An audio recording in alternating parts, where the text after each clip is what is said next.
30,000 கிடைத்தால் சாதாரணமாக நாம் சொல்லுவது அவருக்கு 10,000 ரூபாய் லாபம் கிடைத்தது என்று சொல்லுகின்றோம். இது லாபம் இல்லை. இதுதான் இந்த தொழிலாளர்களுக்கு கொடுக்கப்படாத வஞ்சிக்கப்பட்ட கூலி. அதாவது இதுதான் சுரண்டல். தொழிலாளர்கள் 8 மணி நேரம் செய்தால் 8 மணி நேரத்துக்கான கூலியை கொடுத்திருக்க வேண்டும். ஆனால் இந்த தொழிலாளர்களுக்கு குறைத்து கொடுக்கப்படுகின்ற இந்த கூலிதான் சுரண்டல் என்பது. இதை நாம் தெளிவாக தெரிந்து கொள்ள வேண்டும். இப்போது என்ன நடக்கிறது என்றால், இந்த அரசாங்கம் இந்த அனைத்து தொழிலாளர் நல சட்டங்களையும் தீர்த்து போகின்ற வழியிலே 2 வேலைகளை செய்கின்றது. ஒன்று இந்த மாநில அரசுகளுக்கு ஒரு தனிப்பட்ட உரிமை இருக்கின்றது. அவர்கள் இந்த மத்திய சட்டத்தை எப்படி வேண்டாலும் அதை மாற்றி திருத்தி அமைத்துக் கொள்வதற்கான இவர்களுக்கு உரிமை கொடுத்திருக்கின்றது. இந்த உரிமையின் கீழ்தான் இந்த மாநில அரசுகள் இந்த சட்டங்களை மாற்றி அமைத்துக் கொண்டிருக்கின்றார்கள்.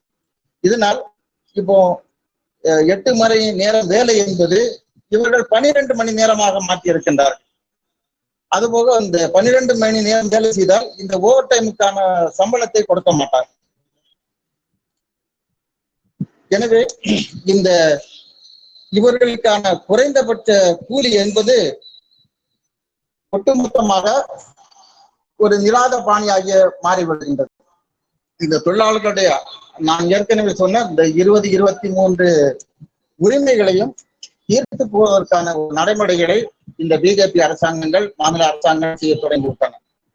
மத்திய அரசாங்கம் இதை விட இதற்கு மேல் போய் ஏற்கனவே இருக்கின்ற இந்த 42 தொழிலாளர் நல சட்டங்களையும் மாற்றிவிட்டு ஒருங்கிணைந்த ஒரே சட்டமாக கொண்டு வருவதற்கான ஒரு நடவடிக்கையை எடுத்திருக்கின்றது.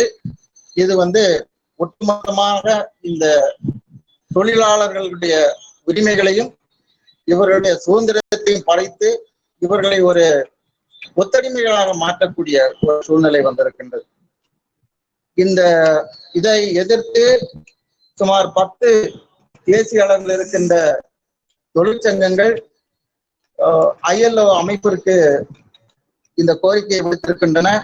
உடனடியாக ILO-வுடைய தலைவர் நம்முடைய பாரத பிரதமர் திரு மோடி அவர்களுக்கு கடிதம் எழுதியுள்ளார். இதை கணக்கில் எடுக்க வேண்டும். இந்த தொழிலாளர்களுடைய உரிமைகளை பறிக்கக்கூடாது. பல 100 ஆண்டுகளாக போராடி பெற்ற இந்த தொழிலாளர் உரிமைகளை நீட்டு செய்யக்கூடாது என்று அவர்களுக்கு கடிதம் எழுதியிருக்கின்றார்கள். ஆனால் என்ன நடக்க போவது என்பது நமக்கு தெரியவில்லை. இருந்தாலும் இந்த பிஜேபி RSS கூட்டு சூழ்ச்சியானது இந்த 2வது பிஜேபி அரசு ஒரு ஆட்சி பொறுப்பை எடுத்தவுடனேயே கடந்த 1 வருடமாக செய்து வருகின்றது. ஆனால் இப்போது இந்த லாக்டவுன் காலத்தை ஒரு கருவியாக பயன்படுத்தி இந்த பணியை வேகமாக செய்து வருகின்றார்கள். இந்த தொழிலாளர்களுடைய இந்த 20-25 உரிமைகள் ஒட்டுமொத்தமாக பறிக்கப்படுமையானால் இது ஒரு ஆண்டான் அடிமை நாடாக மாறிவிடும். நாம் சுதந்திரம் பெற்று 70 வருடமாக அனுபவித்து வருகின்ற இந்த சுதந்திர காற்று இந்த தொழிலாளர்கள் யாரும் இதை அனுபவிக்க முடியாது. இந்த தொழிலாளர்களுடைய இந்த உரிமைகள் பறிக்கப்படுமையானால் ஒரு கடுமையான இந்த தொழிலாளருடைய ஒருங்கிணைந்த நடவடிக்கைகள் ஆரம்பிப்பார்கள். அது நம்முடைய தொண்டு நிறுவனங்களோ அல்லது இந்த தொழிற்சங்கங்களோ பேசாமல் இருந்தால் கூட இவ்வளவு காலம் இந்த தொழிலாளர் உரிமைகளை அனுபவித்து வந்த தொழிலாளர்கள் தானாக அவர்களுடைய ஒரு தன்னெழுச்சியான ஒரு போராட்டத்திற்கான வாய்ப்பு கண்டிப்பாக இருக்கும். எனவே நம்முடைய இந்த தொண்டு நிறுவனங்கள் பலர் இந்த பல்வேறு தரப்பட்ட தொழிலாளர்களோடு பணி செய்து கொண்டிருக்கின்றோம். நம்முடைய பணியானது இந்த ஏற்கனவே இருக்கின்ற இந்த பல்வேறு 40 சட்டங்களிலே கூறப்பட்டிருக்கின்ற பல்வேறு தொழிலாளர்கள் உரிமைகளை இந்த தொழிலாளர்களுக்கு நாம் எடுத்துரைக்க வேண்டும். இந்த அரசானது மத்திய அரசினுடைய கைக்கூலிகளாக இருக்கின்ற பல்வேறு பிஜேபி மாநில அரசுகள் இந்த வேலைகளை 3 வருடம் அல்லது 1000 நாட்கள் இந்த அனைத்து தொழிலாளர் உரிமைகளும் நிறுத்தி வைப்பதற்கான உத்தரவுகளை பிறப்பித்திருக்கின்றது. இதனால் ஏற்படவிருக்கின்ற பாதிப்புகளை பற்றி அனைத்து தொண்டு நிறுவனங்களும் இந்த பணியை, இந்த கல்வி பணியை, இந்த தொழிலாளர் கல்வி உரிமைகளை பற்றி எடுத்து சொல்ல வேண்டும். எடுத்து சொல்லி ஆங்காங்கே ஏற்கின்ற இந்த தொழிற்சங்கங்களை வலுப்பெறச் செய்ய வேண்டும். இந்த தொழிலாளர்களுடைய அனைத்து தொழிலாளர்களையும் இந்த ஏற்கனவே இருக்கின்ற இடதுசாரி தொழிற்சங்கங்களோடு அவர்களை இணைந்து போராட செய்ய வேண்டும். அந்த அனைவரும் இணைந்து தொழிலாளர் உரிமைக்காக போராடுவது ஒன்றே இந்த தொழிலாளர்களுடைய உரிமைகளை காக்க முடியும். தொண்டு நிறுவனங்கள் முன்னின்று இந்த பணிகளை செய்ய முடியாது. அவ்வாறு செய்ய முற்படுவோமையானால் அரசினுடைய பல்வேறு பழிவாங்கும் நடவடிக்கைகள் தொடர்வதற்கான வாய்ப்பு இருக்கின்றது. எனவே தொண்டு நிறுவனங்கள் இவர்களுக்கு கல்வி கொடுப்பதை இந்த அரசாங்கம் தடுத்துவிட முடியாது. எனவே இந்த தொழிலாளர்களுக்கான தொழிலாளர் உரிமையை அனைவருக்கும் சொல்லிக் கொடுக்க வேண்டும். நம்முடைய அந்த கல்வி பணியை செய்தாலே போதும், அந்த தொழிலாளர்கள் தானாகவே தன்னெழுச்சியாக தங்களுடைய உரிமைகளை நிலைநாட்டுவதற்காக போராடுவார்கள். எனவே இந்த வாய்ப்பை கொடுத்த சமூக செயல்பாட்டு இயக்கம் தமிழ்நாடு பாண்டிச்சேரி என்னுடைய முதன்மை கன்வீனர் மற்றும் மாநில கன்வீனர்களுக்கு நன்றியும், இந்த மாநாட்டிலே கலந்து கொண்டிருக்கின்ற அனைத்து பங்கேற்பாளர்களுக்கும், கன்னியாகுமரி மாவட்ட முதன்மை கன்வீனர் என்ற முறையிலும், ரூரல் அப்பீல் சென்டர் செயலாளர் என்ற முறையிலும் அனைவருக்கும் நன்றி கூறி விடைபெறுகின்றேன். நன்றி, வணக்கம்.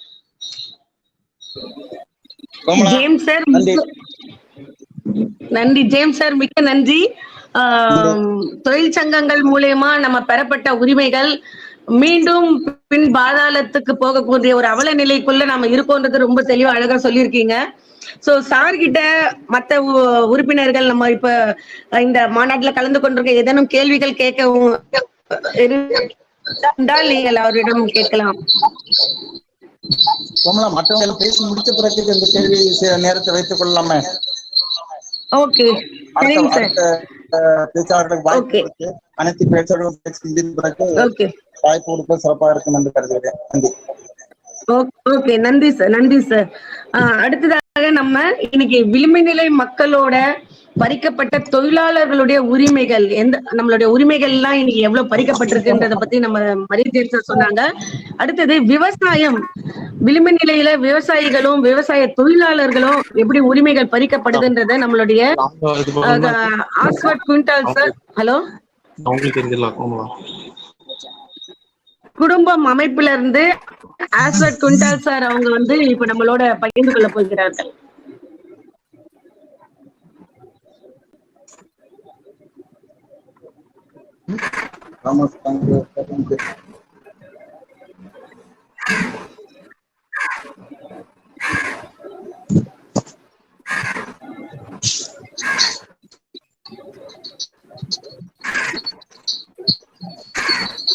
Sir, Aswad sir, this is your time.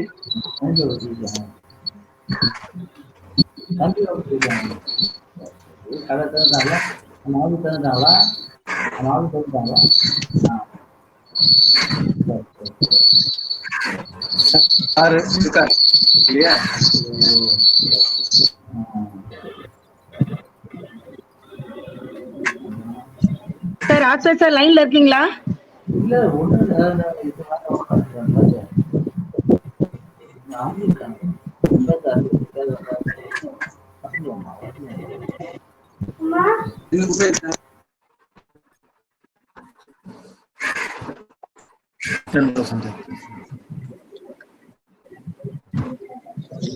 Sir Aswath sir லைன்ல இருக்காங்களா? ரங்கநாதன் சார்.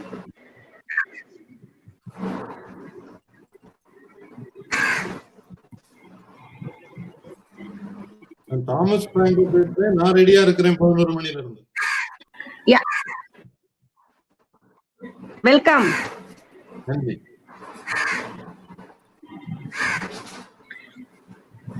சார் நம்ம அடுத்த ஹலோ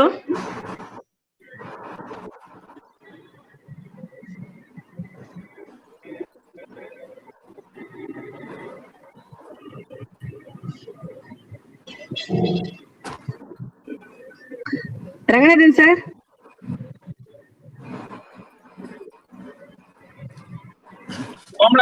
சரி, அடுத்த ஸ்பீக்கர் இருக்காங்க பார்த்து சொல்லிடுங்க. சொல்லுங்க sir. Hello hello hospital sir லைன்ல இருக்காங்களா? ஹலோ ஹலோ கேக்குதுங்களா?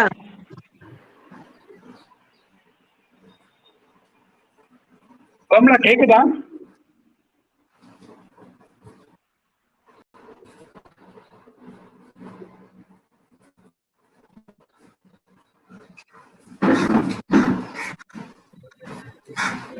சரி அடுத்த ஸ்பீக்கர் அனௌன்ஸ் பண்ணிடுங்க. ஓகே. தாமஸ் பிராங்கோ சார் லைன்ல இருக்காங்கன்னு நினைக்கிறேன். சோ நாம முன்னாடி பேசுறது போல விளிம்பு நிலை மக்களும் நிதி நிறுவனங்களும் ஏன்னா இன்னைக்கு எவ்வளவு ப்ராப்ளம் ஃபேஸ் பண்ணிட்டு இருக்கோம். ஹலோ கேக்குதா? எனக்கு கேக்குதுங்க சார். அவரு ஆர்டி ஏதோ டிசி ஆயிருக்கு, சேர்த்து கனெக்ட் பண்ணிட்டு இருக்கேன் சார். ஓகேங்க சார், நான் தாமஸ் சார் பேச சொல்றேங்க சார். ஓகே பேசுங்க. Okay Thomas sir welcome. Hello Thomas sir கேக்குதுங்களா? விளிம்பு நிலை மக்களும் நிதி நிறுவனங்களும் என்ற தலைப்பில் நம்மளுடைய முன்னாள் பொதுச் செயலாளர் அனைத்து இந்திய வங்கி அலுவலர் சம்மேளனம் திரு தாமஸ் பிராங்கோ சார் அவர்களை பேசும்படி அழைக்கின்றோம். பணிவான அலை வணக்கங்கள். நான் பேசுறது தெளிவாக கேட்கிறதா?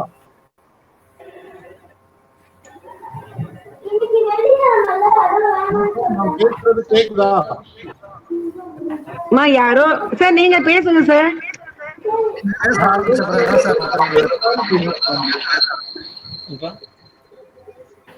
Hello Thomas sir please you carry on sir. Okay. அனைவருக்கும் எனது பணிவான காலை வணக்கங்கள். இப்படி ஒரு மாநாட்டிற்கு ஏற்பாடு செய்திருக்கக்கூடிய சமூக செயல்பாட்டு இயக்கத்திற்கு என்னுடைய நன்றிகளை காணிக்கையாக்கியிருக்கின்றேன். இன்று மற்றவங்கள மைக்க அன்மியூட் பண்ண சொல்லுங்க, மியூட் பண்ண சொல்லுங்க. குழந்தைகள் பேசுற சத்தம்லாம் கேக்குது. தயவு செய்து மைக்கை மியூட் பண்ணிட்டு பேசுறவங்க ஸ்பீக்கர் மட்டும் பேசட்டும். சரி, நான் சொல்றேன்.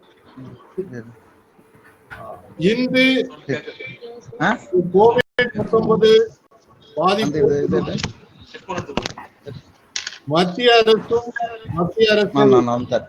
வழிநடத்துகின்ற பாரதிய ஜனதா கட்சி இந்த பிரச்சனையை ஒரு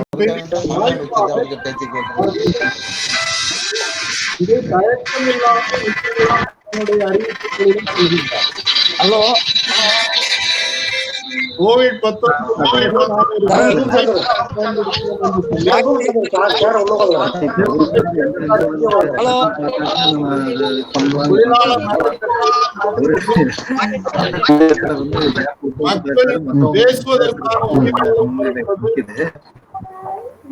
எதிர்ப்பு குரல் எழுப்புவதை அவரு எந்த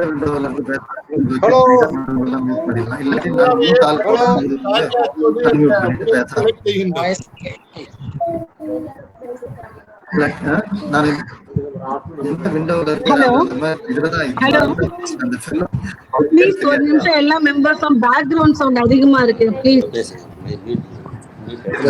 எல்லாரையும் மியூட் ஆல் போட்டுருவேன். நீங்கள்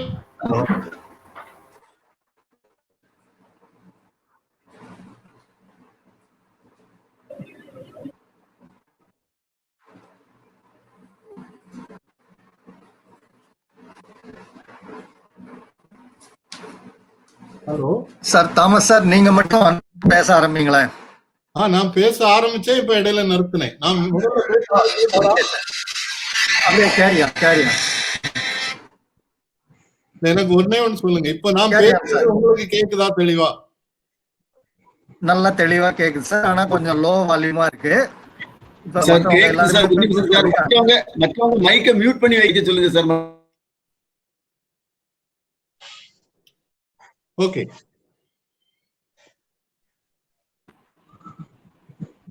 மீண்டும் எனது பணிவான நண்பர்கள் வணக்கங்கள்.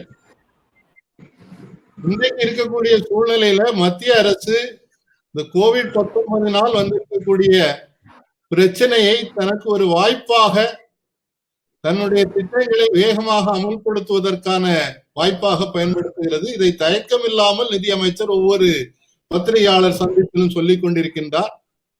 ஏற்கனவே ஜெயலலிதா சொன்ன மாதிரி தொழிலாளர் நல சட்டங்களை மாற்றுவது, மக்களுக்கு இருக்கக்கூடிய பேச்சுரிமையை மறுப்பது, கூடும் நலன்களை தடுத்து நிறுத்துவது, அதே போன்று மொத்தமாகவே இந்தியாவினுடைய அனைத்து துறைகளையும் தனியாருக்கு தாரை வார்ப்பது என்ற முயற்சிகளை மிக வேகமாக அமல்படுத்த ஆரம்பித்திருக்கின்றார்கள். இந்த சூழ்நிலையில் விளிம்பு நிலை மக்கள், அவர்களுக்கும் நிதி நிறுவனங்களுக்கும் உள்ள தொடர்பு, அவர்களிடமிருந்து நிதி நிறுவனங்கள் என்ன எதிர்பார்க்கின்றன, நிதி நிறுவனங்களிடமிருந்து மக்கள் என்ன எதிர்பார்க்கிறார்கள் என்பதை பற்றியும், வரலாற்று ரீதியாக என்ன நடந்து கொண்டிருக்கிறது என்பதை பற்றியும் சுருக்கமாக சில கருத்துக்களை முன்வைக்கிறேன். முதல்ல விளிம்பு நிலை மக்கள் யாருன்னு நம்ம தீர்மானிக்க வேண்டியிருக்கு. நம்ம பொறுத்தவரையில யார் விளிம்பு நிலை மக்கள்னு சொல்லும் போது, ஒண்ணு ஒரு புள்ளி விவரத்தோட பார்த்தோம்னு சொன்னா, இந்த நாட்டினுடைய மொத்த சொத்துக்களில் 10% பேரிடம் 77% சொத்துக்கள் இருக்கின்றன. அவங்க விளிம்பு நிலை மக்கள் அல்லன்னு தெளிவாக சொல்லிடலாம். ஆனா மீதி இருக்கக்கூடிய 33% பேரிடம் 90% சொத்துக்கள், 90% பேரிடம் 33% சொத்துக்கள்.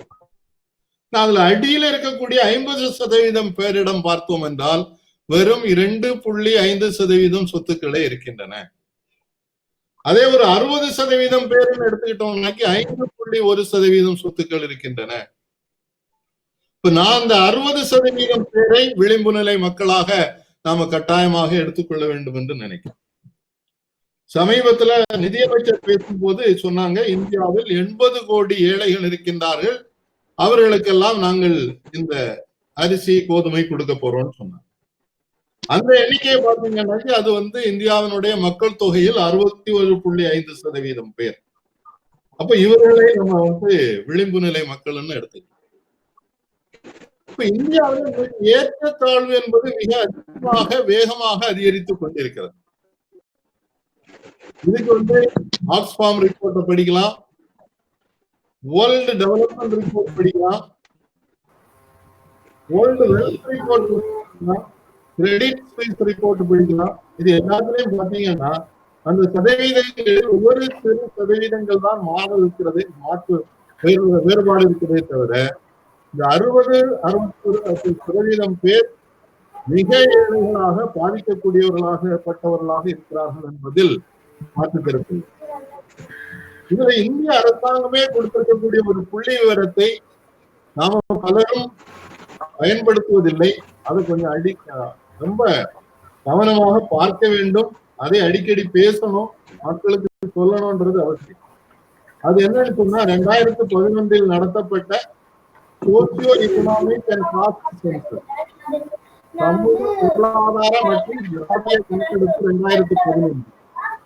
இது 2015 தான் வெளியிடப்பட்டது. இருக்கக்கூடிய புள்ளி விவரங்களை பார்த்தீங்கன்னு சொன்னா, மொத்தம் நம்ம நாட்டில் இருக்கக்கூடிய வீடுகளின் எண்ணிக்கை 24.49 கோடி.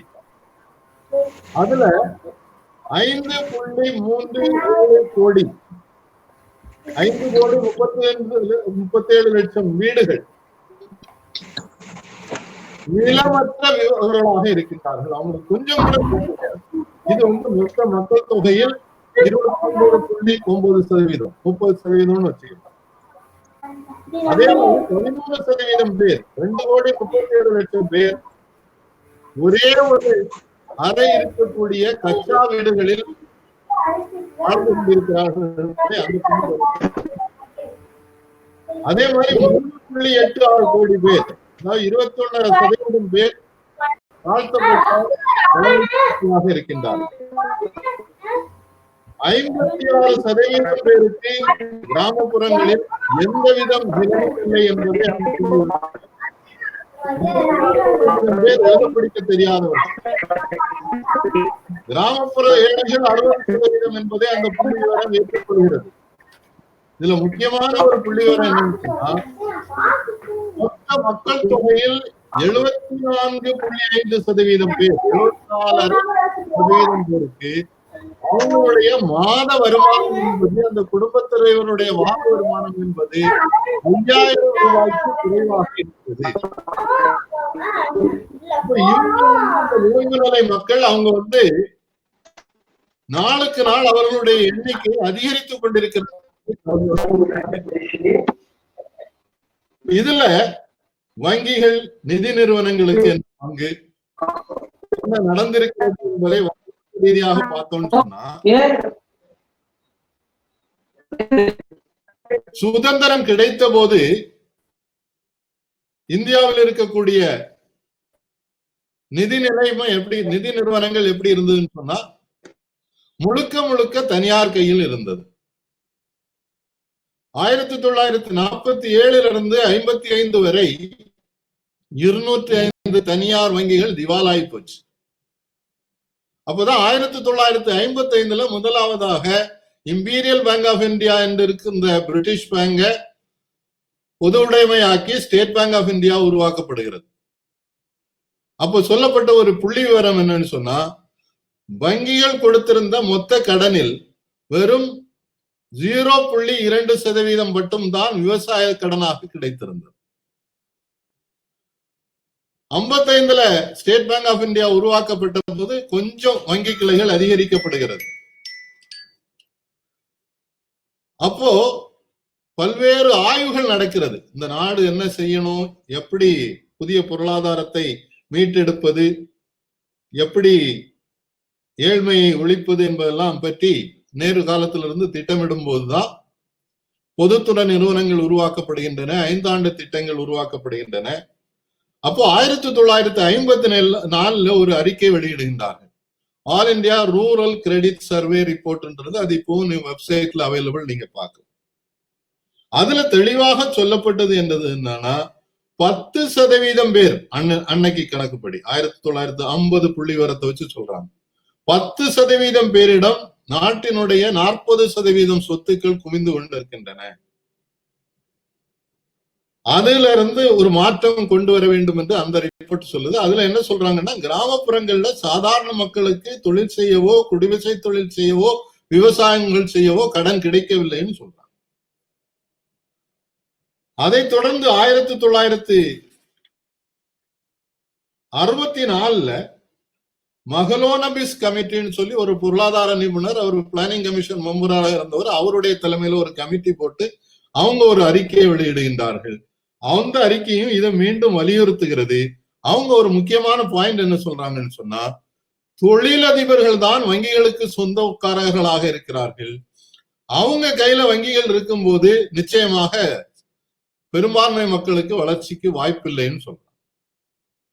அதை தொடர்ந்து 67 ஆர்கே ஹசாரின்னு ஒருவருடைய கமிட்டி ரிப்போர்ட் வரும். அந்த ரிப்போர்ட்லயும் என்ன சொல்றாங்கன்னு சொன்னா, ரொம்ப தெளிவாக அந்த ரிப்போர்ட் தான் தேசியமயமாக்குதலுக்கு அடிப்படை. அதுல என்ன சொல்றாருன்னு சொன்னா, தொழில் அதிபர்களுக்கும் வங்கிகளுக்கும் இருக்கக்கூடிய அந்த பிணைப்பை முழுமையாக துண்டிக்காத வரை பெரும்பகுதி மக்களுக்கு வளர்ச்சிக்காக நிதி உதவி என்பது நிச்சயமாக இப்போது இருக்கக்கூடிய வங்கி துறையால் கிடைக்காது. அதனால் கட்டாயமாக வங்கிகள் தேசியமயமாக்கப்பட வேண்டும் என்று ஒரு வலியுறுத்தப்படுகிறது.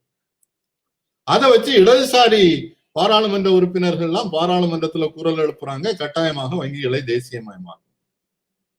1969 வங்கிகள் தேசியமயமாக்குதல் என்பது நடக்கிறது. இந்திரா காந்தி பிரதமர், அவருக்கு துணை பிரதமராகவும் நிதியமைச்சராகவும் இருந்தவர் மொரார்ஜி தேசாய். மொரார்ஜி தேசாய் தேசியமயமாக்குவதற்கு எதிராக இருந்தவர். அன்னைக்கு அவர் என்ன சொல்றாருன்னா, வங்கிகளுக்கு மேல ஒரு கட்டுப்பாடு கொண்டு வந்தா போதும், தேசியமயமாக்க வேண்டாம். அந்த முரண்பாட்டில் ஒரு மோதலை உருவாக்கி இந்திரா காந்தி அவரை ராஜினாமா செய்ய வைக்கிறார். அவர் ராஜினாமா செய்கிறார் 14ஆம் தேதி, ஜூலை 14. 15ஆம் தேதி இந்திரா காந்தி வி கிரி அன்னைக்கு குடியரசுத் தலைவர் அவர்கிட்ட ஒரு அவசர பிரகடனத்தை அனௌன்ஸ் பண்ண சொல்லி சொல்றார்.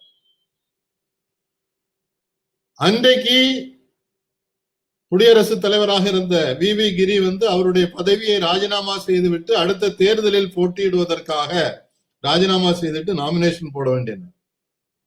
அப்போ அவர் ராஜினாமா பண்றதுக்கு முன்னால கடைசி அவசர பிரகடனமாக 14 வங்கிகளை தேசியமயமாக்குவது என்ற பிரகடனத்தை அறிவித்து விட்டு ராஜினாமா பண்ணிட்டு போயிடுறார். அதுக்கு பிறகு பாத்தீங்கன்னு சொன்னா பாராளுமன்றத்துல பல மாதங்கள் இது பற்றி விவாதம் நடந்திருக்குது. தொழில் அதிபர்கள் எல்லாம், வங்கிகளுக்கு சொந்தமாக இருந்தவங்க எல்லாம் உச்ச நீதிமன்றத்துல வழக்கு போட்டு அந்த வழக்குல 12 நீதிபதிகள் கொண்ட ஒரு அமர்வு மிக ஆழமாக பல மாதங்களாக விவாதித்து கடைசியில சொல்றாங்க, வங்கிகள் தேசியமயமாக்கப்பட்டது தேவை, அது அவசியம், அது கட்டாயம், அதனால அது தொடர வேண்டும்னு சொல்றாங்க. இப்ப அதுக்கு பிறகுதான் பாத்தீங்கன்னு சொன்னா கிராமப்புற வங்கி கிளைகள் அதிகரிக்கின்றன. அதுல நோக்கம் என்னெல்லாம் சொல்லியிருந்தாங்களோ அதெல்லாம் நிறைவேறி 5 நோக்கங்கள் சொல்லப்பட்டிருந்தது. ஒன்று, கிராமப்புறங்களில் பெருநகரங்களில் அதிகமான வங்கி கிளைகள் உருவாக்கப்பட வேண்டும். 2வது, மாநிலங்களுக்கு இடையே மிகப்பெரிய வேறுபாடு இருக்கிறது. சில மாநிலங்கள் மிக குறைவான வங்கி கிளைகள் கொண்டிருக்கின்றன, அங்கெல்லாம் வங்கி கிளைகள் தொடங்கணும். அதே மாதிரி வங்கிகளுடைய கடன்கள் என்பது சிறு கடன்களாக பெரும்பான்மை மக்களுக்கு கிடைக்க வேண்டும். 4வது, வங்கிகள்ல நிறைய ஆட்கள் எடுத்து வேலை வாய்ப்பையும் அதிகரிக்க வேண்டும், கடன் வேண்டும். வங்கிகளுக்கான ஒரு ப்ரொபஷனலிசம், சிறப்பாக அது செயல்படுவதற்கான பயிற்சிகள் ஏற்பாடு செய்யணும். இந்த 5 நோக்கம். 69ல 80ல மீண்டும் 6 வங்கிகள் பொதுவுடைமையாக்கப்படுகிறது. 90கள்ல இதை பற்றி பல ஆய்வறிக்கைகள்ல பாத்தீங்கன்னு சொன்னா 80க்கு மேல 85, 86, 90 வரைக்கும் உள்ள அறிக்கைகள்ல பாத்தீங்கன்னு சொன்னா வங்கி கிளைகள் ஏராளமாக அதிகரிக்கப்பட்டன, கிராமப்புற கடன்கள் கிடைக்கிறது. அப்போ ஒரு அருமையான திட்டம் கொண்டு வந்தாங்க, இன்டகிரேட்டட் ரூரல் டெவலப்மெண்ட் ப்ரோக்ராம். உங்கள பலருக்கும் தெரியும், ஐஆர்டிபி. அந்த ஐஆர்டிபி ஸ்கீம்ல கிராமப்புற மக்களுக்கு, ஏழை மக்களுக்கு தொழில் செய்வதற்கான கடன் கொடுப்பது என்பதன் மூலமாக உலகத்திலேயே மிகப்பெரிய ஒரு வறுமை ஒழிப்பு திட்டமாக அந்த திட்டம் வங்கிகளின் மூலமாக செயல்படுத்தப்பட்டது. அப்பதான் வங்கிகளுக்கு சில விதிமுறைகளை கொண்டு வந்து முன்னுரிமை கடன் என்று சொல்லி, நீங்க கொடுக்கக்கூடிய கடன்ல 18% கடன்கள் விவசாயத்துக்கு கிடைக்கணும், 40% கடன்கள் முன்னுரிமை கடன் என்று விவசாயத்தும், அதை தவிர சிறு தொழில்கள், குடிசை தொழில்கள், மிக ஏழைகளுக்கான கடன்கள், இதெல்லாம் 40% கடன் கொடுக்கணும். அதுலயும் குறிப்பாக 1% கடன் என்பது மிக ஏழைகளாக இருக்கக்கூடிய வீக்கர் செக்ஷனுக்கு கொடுக்கணும், அது வெறும் 4% வட்டியில கொடுக்கணும்ன்றதெல்லாம் விதிமுறைகளை கொண்டு வந்தாங்க. அதே மாதிரி ஒரு பிளாக் ஹெட் குவார்டர்னு சொன்னா அங்கெல்லாம் பேங்க் கிளை குறைந்தபட்சம் ஒரு கிளை இருக்கணும்னு சொல்லி, எனக்கு இன்னும் ஞாபகம் இருக்கிறது, நான் நாகாலாந்துல வேலை பார்த்தேன். நான் ஒரு தன்சானியம்னு ஒரு கிளையில வேலை பார்த்தேன். அங்க மொத்த மக்கள் தொகையா அந்த ஊர்ல 500 பேர் தான். அது ஒரு பிளாக் ஹெட் குவார்டர், அதனால ஒரு பிரான்ச்சை திறந்து வச்சு நாங்க அருணாச்சல் பிரதேசத்துல அனீனி என்று ஒரு கிளை இருக்கு, ஸ்டேட் பேங்க் ஆஃப் இந்தியா கிளை. அதை ராஜீவ் காந்தி போய் திறந்து வச்சார். தொடர்ந்து அதை ஃபாலோ பண்ணிட்டு இருந்ததுனால 5000 இந்த எல்லா பிளாக்லயும் கிளை வேணும்ன்றதுனால அதுக்கு ஹெலிகாப்டர்ல தான் போகணும், இல்லைன்னாக்கி 3 நாள் நடக்கணும். அப்படிப்பட்ட இடங்களில் எல்லாம் கூட வங்கி கிளைகள் உருவாக்கப்பட்டதன் விளைவாக வங்கி சேவை என்பது பெரும்பகுதி மக்களுக்கு போகலாம், கடன் வாங்கலாம், ஒரு சூழ்நிலை என்பது உருவாக்கப்படும். அப்போ அதுக்கு பிறகு பாத்தீங்கன்னு சொன்னா 90கள்ல மன்மோகன் சிங் திடீர்னு எல்லாரும் வைத்த கட்டிக்கிடுங்க, நம்ம பொருளாதாரம் ரொம்ப வீழ்ச்சி அடைஞ்சு போச்சு, அதனால நாம வெளிநாட்டுல இருந்து கடன் வாங்க வேண்டியது இருக்குது அப்படின்னு சொல்லி IMF இருந்தும் உலக வங்கியிடம் இருந்து கடன் வாங்கிய போது அவங்க போட்ட கட்டளைகளில் ஒன்றுதான், வங்கிகள் பொது உடைமையாக இருக்கக்கூடாது. கொஞ்சம் கொஞ்சமாக அதை நீங்க வந்து தனியாருக்கு தாரை வார்க்க வேண்டும். இன்னைக்கு வங்கிகள் வந்து லாபகரமாக செயல்படல. அதுக்கு காரணம் நீங்க வந்து சின்ன சின்ன கடன்கள் நிறைய கொடுத்துட்டு இருக்கிறீங்க, ஏழைகளுக்கு கடன் கொடுத்துட்டு இருக்கிறீங்க. பேங்கிங் வந்து ஒரு லாபகரமான தொழிலாக மாறணும்னு சொல்லி அதுக்கு ஒரு கமிட்டி போட்டாங்க, பிரபலமான நரசிம்மம் கமிட்டி. அப்போதான் முதலாக வங்கிகள் வந்து சேவைக்காக, மக்களுக்கு சேவை செய்வதற்காக, சாதாரண மக்களுக்கு வங்கி சேவை செல்வதற்காக என்ற அந்த தேசியமயமாக்குதலுக்கான நோக்கத்திலிருந்து மாறி நரசிம்மம் கமிட்டி என்ன சொல்றதுன்னா, banking is a business, it has to make profit. இது ஒரு தொழில், இது லாபம் ஈட்ட வேண்டும், அதற்காக நீங்கள் முன்னுரிமை கடனை நிறுத்துவது சரியாக இருக்கும்னு சொல்றாங்க. அப்ப இந்த 90க்கு பிறகு இன்னைக்கு வரைக்கும் என்ன நடந்திருக்குதுன்னு பாத்தீங்கன்னு சொன்னா, படிப்படியாக அந்த விதிமுறைகள் எல்லாம் கொஞ்சம் கொஞ்சமாக தளர்த்தப்பட்டது. இப்போ இன்னைக்கு விவசாயத்துக்கு 18% கடன் இன்னைக்கும் இருக்கு. ஆனா அந்த 18% ஒரு பேங்க் கொடுக்க முடியலன்னா அதுக்கு பதிலா அந்த தொகையை போய் நபார்ட்ல RIDF ரூரல் இன்ஃப்ராஸ்ட்ரக்சர் டெவலப்மெண்ட் ஃபண்ட்னு ஒண்ணு இருக்கு, அதுல டெபாசிட் பண்ணலாம். இல்லைன்னா ஏதாவது கூட்டுறவு வங்கியோ அல்லது கிராம வங்கிகளோ நிறைய விவசாய கடன் கொடுத்திருப்பாங்க, அவங்கள்ட்ட வந்து ஒரு பார்ட்டிசிபேஷன் சர்டிபிகேட்னு சொல்லி ஒரு சின்ன தொகை கொடுத்து அந்த சர்டிபிகேட் வாங்கிட்டாச்சுன்னா அதை நீங்க விவசாய கடன் கொடுத்ததாக பயன்படுது. இப்படி டைல்யூட் பண்ணிருக்கு, அது தளர்த்தப்பட்டிருக்கிறது.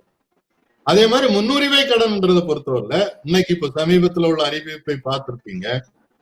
1 கோடி ரூபாய் மூலதனம் போடக்கூடிய தொழிலுக்கும் டெபினிஷன் வந்து குறு தொழில். நம்ம 5000 ரூபாய் 10,000 ரூபாய் 9,000 ரூபாய் வச்சு தொழில் செய்யறவன வந்து குறு தொழில் நடத்திட்டு இருந்தோம். இப்போ 1 கோடி ரூபாய் மூலதனம் போட்டவங்களும் அது குறு தொழில். அப்ப இந்த மாதிரி வரையறைகளை மாத்தினதுனால சிறு கடன்கள் குறைந்து பெரிய கடன்கள் கூடுதலாக அதிகரித்து கொண்டிருக்கு. அதுல என்ன கவலையோட பார்க்க வேண்டியதுன்னு சொன்னா, இந்த வங்கிகளில் கொள்கை ரீதியாக கொண்டு வந்த மாற்றங்கள், விதிமுறைகளில் கொண்டு வந்த மாற்றங்கள், அதே மாதிரி சில நடவடிக்கைகள். ஒரு குறிப்பாக ஒரு நடவடிக்கை என்னன்னு சொன்னா, 10 ஆண்டுகளுக்கு வங்கிகளில் ஆள் குறைப்பு என்பது புதுசா அப்பாயிண்ட் பண்ணாத அப்படின்னு சொல்லி அப்பாயின்மெண்ட் வந்து நிறுத்தி வச்சாங்க. அதற்கு எதிராக நாங்க தொழிற்சங்கங்கள் ரீதியாக மூலமாக 2007 ஒரு தேசிய அளவிலான ஒரு வேலை நிறுத்த போராட்டம் அறிவித்த பிறகுதான் மீண்டும் அதை தொடங்கினாங்க. அப்ப என்னாச்சுன்னாக்கி அதுக்கு முன்ன இடையில இன்னொன்னு என்ன செய்தாங்கன்னா, ஒரு VRS சொல்லி கோல்டன் ஹேண்ட் ஷேக், தங்க கைக்குலுக்கல்னு ஒரு திட்டம் கொண்டு வந்தாங்க. உனக்கு எவ்வளவு பேலன்ஸ் சர்வீஸ் இருக்கோ அதுக்குள்ள சம்பளத்தை வாங்கிட்டு நீ பேங்குக்கு போயிரு. ஒரே வருஷத்துல 1,34,000 பேர் பேங்க்ல இருந்து போயிட்டாங்க. அப்ப இதனுடைய விளைவு என்ன? ஏன் இதெல்லாம் சொல்றேன்னு சொன்னா, நமக்கு சாதாரணமாக ஒரு வங்கி கிளையில போய் பார்க்கும்போது, பொதுத்துறை வங்கிகள்லாம் போய் பார்த்தீங்கன்னு சொன்னாக்கி அங்க சேவை நல்லா இல்ல, ஒரு கணக்கு திறக்கிற கஷ்டம், வாங்குறதுலாம் ரொம்ப கஷ்டம். அதுக்கு மேல ஒரு பிரைவேட் பேங்க்ல போனோம்னாக்கி அங்க பக்கத்துல தான் இருக்காங்க, அவசரமா நம்ம சீக்கிரமா வேலையை முடிச்சிட்டு வந்துட போகுது முடியுது. இங்க பொதுத்துறை பேங்க்ல 500 ரூபாய்க்கு அக்கௌண்ட் வச்சுக்கலாம், ஆனா அங்க வந்து 10,000 பணம் பரவாயில்ல, அது பரவாயில்ல, அங்க இருக்கு, தேவை நல்லா இருக்கு அப்படின்னு நாம நினைக்கிறோம். ஆனா இது ஒரு திட்டமிட்ட சதியின் வழியாக உருவாக்கப்பட்ட சூழல் என்று நாம் புரிந்து கொள்வோம். அப்போ கடுமையான ஆள் குறைப்பு நடந்ததுனால ஒரு வங்கியில் இருக்கக்கூடிய மேலாளராக இருந்தாலும் சரி அல்லது ஃபீல்ட் ஆபீசர் கடன் கொடுக்கிற ஆளுக்கு என்ன சூழ்நிலை உருவாச்சுன்னா, ஆளை குறைச்சதுனால நிறைய பேருக்கு லோன் கொடுக்கறது கடினம். அதுக்கு பதிலாக கொஞ்சம் பேருக்கு பெரிய கடன் கொடுக்கறது ஈஸியான நிலைமை வச்சு. நான் 3 வங்கி கிளைகள்ல மேலாளராகவே இருந்திருக்கேன். அதுக்கு முன்னால 8 வருஷம் ஃபீல்ட் ஆபீசராகவும் வேலை பார்த்தேன். இப்ப நான் திருப்பி பார்க்கும்போது எனக்கு இருந்த ஒர்க் பிரஷர்னால நான் என்கிட்ட வந்து ஒருத்தர் பிரதமரின் வேலை வாய்ப்பு திட்டம் அதுல வந்து எனக்கு ஒரு 50,000 கடன் வேணும்னு வாங்கி கேட்க வந்தாலும் அவருக்கு அதே நேரத்துல இன்னொருத்தர் வந்து, சார் நான் ஒரு தொழில் செய்துட்டு இருக்கிறேன், எனக்கு 10 லட்சம் ரூபாய் கடன் தேவைன்னு கேட்டாச்சுன்னா எனக்கு எது எளிதாக இருந்தது? அந்த 10 லட்சம் கடன் கொடுப்பது எளிதாக. இந்த 50,000 வச்சு 20 பேருக்கு கொடுக்க வேண்டிய 10 லட்சத்தை நான் ஒரு நபருக்கு கொடுக்கும் போது எனக்கு ஈஸியா இருந்தது. ஏன்னா அந்த ஆள் குறைப்பு அப்படி ஒரு சூழலை உருவாக்கியது. அது இன்னைக்கும் தொடர்கிறது. அதனால இன்னைக்கு என்ன நடக்குதுன்னு சொன்னா, வங்கிகளில் சிறு கடன்கள் குறைந்து கொண்டே போயிருக்கின்றன. அதுக்கு வந்து நான் ஒரு ஆதாரபூர்வமான புள்ளி வரும் ரிசர்வ் பேங்கினுடைய ஸ்டாட்டிஸ்டிக்ஸ்ல இருந்தே சொல்லும். 1972 வங்கிகள் தேசியமயமாக்கப்பட்டு 3 ஆண்டுகள். அப்போ நிலைமை என்னவா இருந்ததுன்னு சொன்னா 10,000 அல்லது 10,000க்கு குறைவாக கொடுத்திருந்த கடன்கள் என்பது நாடு முழுவதும் வங்கிகள் கொடுத்த கடன்ல பாத்தீங்கன்னா 90% கணக்குகள் 10,000க்கு கீழே கொடுத்த கடன்களாக இருந்தது. அதே 1 லட்சத்துக்கு கீழே உள்ள கடன்களும் சேர்த்து பார்த்தோம்னு சொன்னா 97.7% கடன்கள் 1 லட்சத்துக்கு குறைவாக சிறு கடன்களாக கொடுக்கப்பட்டிருந்தன. அதனுடைய மொத்த தொகைன்னு பாத்தீங்கன்னு சொன்னா வங்கிகள் கொடுத்த மொத்த கடனில் 25% கடன்கள் இந்த மாதிரி 1 லட்சத்துக்கு கீழே கொடுத்த சிறு கடன்களாக இருந்தன. இந்த நிலைமை 91 தான் புதிய பொருளாதார கொள்கை வருகிறது. அப்போ இந்த பொருளாதாரத்துல இருந்த ஸ்டாட்டிஸ்டிக்ஸ்ல பாத்தீங்கன்னு சொன்னா இந்த 10,000 என்பது மதிப்பு குறைந்து வந்துகிட்டே இருக்கும்னு வச்சுக்கணுங்களேன். அப்போ அதனால அந்த 10,000 கேட்டகரைசேஷனே ரிசர்வ் பேங்க் எடுத்துருச்சு. அதுக்கு அப்போ குறைந்தபட்ச கடனாக அவங்க போட்டிருக்கிற ஸ்டாட்டிஸ்டிக்ஸ்ல 25,000க்கு கீழாக கொடுத்த கடன் எவ்வளவு இருந்ததுன்னா மொத்த கணக்குகளின் எண்ணிக்கையில் 94.9%. அதே 2 லட்சத்துக்கு கீழே கொடுத்த கடன்கள்னு பாத்தீங்கன்னா மொத்த கடன்ல 99% கடன்கள் 2 லட்சத்துக்கு கீழே உள்ள கடன்களாக சிறு கடன்களாக இருந்தன. அதனுடைய மொத்த தொகை பாத்தீங்கன்னு சொன்னா வங்கிகள் கொடுத்த மொத்த கடனில் 35% இருந்தது. 72ல 25% இருந்தது, 91ல 35% கூடியிருக்கிறது சிறு கடன்கள் என்பது ஒரு ஆதாரபூர்வமான புள்ளி. இதுக்கு பிறகு அந்த புதிய பொருளாதார கொள்கையையும் நான் சொன்ன பல மாற்றங்கள், அதுல ஒரு முக்கியமான சில மாற்றங்களையும் சொல்லிடுறேன். ஒண்ணு அப்போ என்ன ஒரு விதிமுறை இருந்துன்னு சொன்னா கிரெடிட் ஆதரைசேஷன் ஸ்கீம்னு ஒண்ணு இருந்தது. 10 லட்சத்துக்கு மேல கடன் கொடுக்கணும்னாக்கி அதுக்கு நீங்க ரிசர்வ் பேங்க்ல இருந்து தனியா பெர்மிஷன் வாங்கணும்ன்றது. அதே மாதிரி கடன்கள் கொடுக்கும் போது அந்த ஒவ்வொரு மாவட்டத்திலையும் ஒரு மாவட்ட டிஸ்ட்ரிக்ட் கிரெடிட் கமிட்டின்னு இருக்கு. அவங்க 5,000 பிரான்ச்சுக்கு சராசரி 5,000 பேருக்கு ஒரு கிளை இருக்கணும்ன்றத ஃபாலோ பண்ணிட்டு இருந்தாங்க. அதே மாதிரி முன்னுரிமை கடன்கள் கொடுக்கப்படுகிறதா என்பதை மாவட்ட ஆட்சி தலைவராக கொண்ட அந்த குழுல ஸ்ட்ரிக்டா மானிட்டர் பண்ணிட்டு இருந்தாங்க. இப்ப அதெல்லாமே கம்ப்ளீட்டா டைல்யூட் ஆகி போச்சு. இப்ப 2016 ரிப்போர்ட் தான் லேட்டஸ்ட் ரிப்போர்ட் ரிசர்வ் பேங்க் இன்னைக்கு போட்டு இருக்காங்க. அதுக்கு பிறகு ஏனோ அப்டேட் பண்ணாம வச்சுட்டு இருக்காங்க. அதுக்கு ஒருவேளை இந்த புள்ளி விவரங்கள் பார்த்து மக்கள் குரல் எழுப்பாங்கன்னு நினைக்கிறாங்களா என்னன்னு தெரியல, இல்ல லேட் ஆகலாம். இப்ப 2016 மார்ச்ல உள்ள ரிப்போர்ட்ல என்ன சொல்லியிருக்குதுன்னு சொன்னா 25,000க்கு கீழே கொடுத்த கடன்கள் வெறும் 21% கடன்களாக குறைஞ்சு போச்சு எண்ணிக்கையில. அதே மாதிரி 2 லட்சத்துக்கு கீழே உள்ள கடன்களையும் சேர்த்து பாத்தீங்கன்னு சொன்னா 25,000த்தையும் சேர்த்து மொத்த கடன்ல 76% கடன்கள் தான் 2 லட்சத்துக்கு கீழே கொடுத்த கடன்கள். அதுல இன்னும் கவலையோட பார்க்க வேண்டியதுன்னு சொன்னா அதுல கொடுத்த தொகை எவ்வளவுன்னு பாத்தீங்கன்னு சொன்னா வெறும் 8%. அப்போ 91ல 35% இருந்த சிறு கடன்கள் 8% 2016ல குறைஞ்சு போச்சுன்றது புள்ளி. இதே இதுல பெரும் பணக்காரர்களுக்கு கொடுத்த கடன் எப்படி மாறி இருக்குன்னு பாத்தீங்கன்னு சொன்னா 1972ல 10 கோடிக்கு மேல் கொடுத்த கடன்கள் என்பது வெறும் 11%. 91லையும் அது 11%-ஆகத்தான் இருந்தது. ஆனா இன்னைக்கு 10 கோடிக்கு மேல் கொடுத்திருக்கக்கூடிய கடன் என்பது வங்கிகள் கொடுத்திருக்கக்கூடிய மொத்த கடனில் 72%. இது எத்தனை பேருக்கு போயிருக்குன்னு சொன்னா மொத்தத்துல 2% பயனாளிகளுக்கு தான் போயிருக்கு. அதே பாத்தீங்கன்னு சொன்னா 100 கோடிக்கு மேல் கடன் கொடுத்திருக்கிறது பாத்தீங்கன்னு சொன்னா வெறும் 0.6% பயனாளிகள். 100 கோடிக்கு மேல கடன் வாங்கியிருக்கிறவங்க, 1000 கோடிக்கு மேல வாங்கினவங்களும் உள்ளடக்கி இவர்களுடைய எண்ணிக்கை என்பது வெறும் 84,760 பேர்.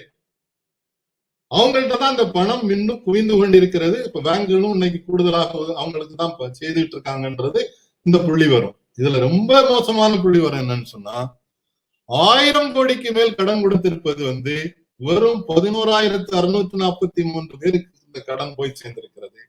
இது வங்கிகள் கொடுத்திருக்கக்கூடிய மொத்த கடனில் 36%. அப்போ 11,000 பேருக்கு 36%, பல கோடி பேருக்கு வெறும் 8.2% என்ற நிலைமை மாறி இருக்குது. இது எதனால வந்தது, எப்படி வந்ததுன்னு பற்றி தான் நான் அந்த கொள்கை ரீதியாக அரசு கொண்டு வந்த மாற்றங்களும், அதே மாதிரி அவங்க செய்த பல்வேறு நடவடிக்கை. உதாரணமாக தொழில்களை வளர்ப்பதற்காக industrial credit and investment corporation ICICI தொடங்கப்பட்டிருந்தது 1955. அதை ஒரு வங்கியாக மாற்றி இன்னைக்கு தனியார் கையில் கொடுத்துட்டாங்க. 1964 IDBI industrial development bank of India என்ற வளர்ச்சி வங்கி தொழில்களை ஊக்குவிப்பதற்காக உருவாக்கப்பட்டது. அதையும் அதே மாதிரி ஒரு தனியார் வங்கியாக இன்னைக்கு மாத்தியாச்சு.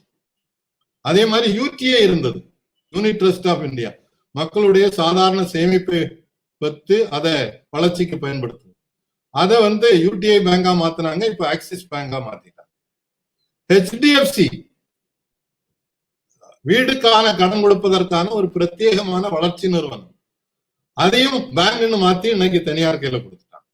இப்ப நம்ம நாட்டுலதான் தனியார் அவங்களாக உருவாக்குன வங்கிகளை தவிர இல்லாமலேயே அரசாங்கமே திட்டம் போட்டு பொதுத்துறையில இருந்த நிறுவனங்களை தனியார் வங்கிகளாக மாற்றி இன்னைக்கு அதுல பெரும்பாலான மூலதனம் நம்ம நாட்டுல உள்ள மூலதனம் இல்ல, வெளிநாட்டு மக்களுடைய வெளிநாட்டு நிறுவனங்களும் தனிநபர்களும் போட்ட மூலதனம் தான் இன்னைக்கு கூடுதலா இருக்கு.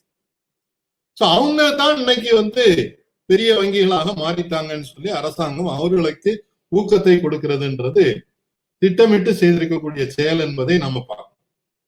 இப்ப இந்த சூழ்நிலையில இன்றைக்கு விளிம்பு நிலை மக்களுக்கு நிதி நிறுவனங்கள் என்ன செய்து எங்க நிக்கிறாங்க அப்படின்னு பாத்தீங்கன்னா, இன்றைக்கும் மொத்தமாக வங்கிகள் கொடுக்கக்கூடிய கடன்ல 70% கடன்கள் பொதுத்துறை வங்கிகளிடம் இருந்துதான் கிடைக்கிறது. இன்னைக்கும் கொஞ்சமாவது சிறு கடன்கள் கிடைத்துக் கொண்டிருக்கிறதுன்னு சொன்னா அது பொதுத்துறை வங்கிகள் மூலமாக கிராமிய வங்கிகள் சொல்லி ரீஜனல் ரூரல் பேங்க்ஸ் உருவாக்குனாங்க. 1972 196 வங்கிகள் தொடங்கினாங்க. அதை இப்ப கொஞ்சம் கொஞ்சமா மர்ஜ் பண்ணி ஒரு 46 பேங்கா குறைச்சிட்டாங்க. ஆனா அவங்க கிராமத்துக்கு சேவை செய்கிறார்.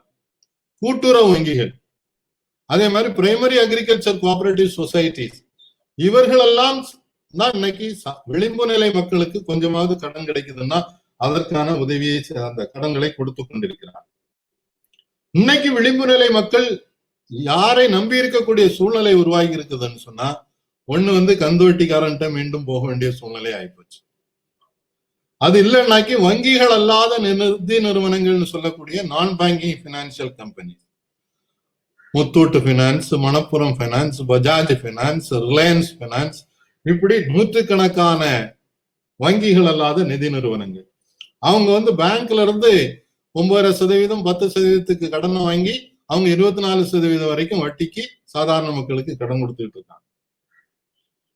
அதை விட்டாச்சுன்னாக்கி நுண்நிதி நிறுவனங்கள்னு சொல்லக்கூடிய மைக்ரோ பைனான்ஸ் இன்ஸ்டிடியூஷன்ஸ், இவங்களும் இதே மாதிரி பேங்க்ல இருந்து 10% கடன் வாங்கி 24% வரை வட்டிக்கு கடன் கொடுத்துட்டு இருக்காங்க.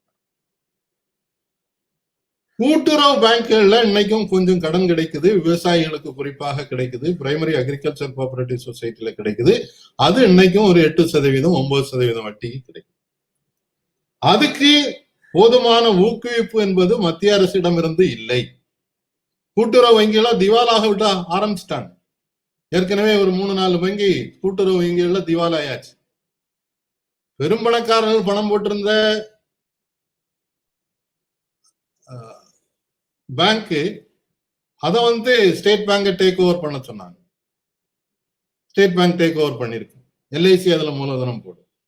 ஆனா மகாராஷ்டிராவில் இருக்கக்கூடிய பஞ்சாப் மகாராஷ்டிரா கோஆபரேட்டிவ் பேங்கா இருந்தாலும் சரி, அதே மாதிரி வேற சின்ன சின்ன கோஆபரேட்டிவ் பேங்க்ஸ் இன்னைக்கும் பெரிய பாதிப்புல இருக்கு. PMC 8 மாசமா மக்கள் கஷ்டப்பட்டு இருக்காங்க.